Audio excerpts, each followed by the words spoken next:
Hello बच्चों, आज हम सीखेंगे गिनती उर्दू की अददों में भी और लफ्ज़ों में भी। 11 गाफ ये अलिफ या रेहे रा 11। 12 बे अलिफ बा रेहे रा 12। 13 ते ये ते रेहे रा 13। 14 चेवा चौ दाल है दा 14।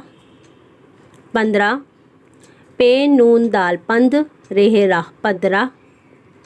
16 सीनवा सो लाम है ला 16। 17 सीन ते सत रेहे रा 17। 18 अलिफ ठे अलिफ ठा रेहे रा 18। 19 अलिफ नून ये सीन 19। 20 बे ये सीन 20।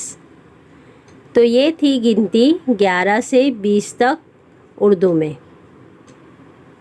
वीडियो पसंद आए तो इस वीडियो को लाइक कर देना, शेयर करना और मेरे चैनल को सब्सक्राइब कर देना। बाय बाय, अल्लाह हाफिज़।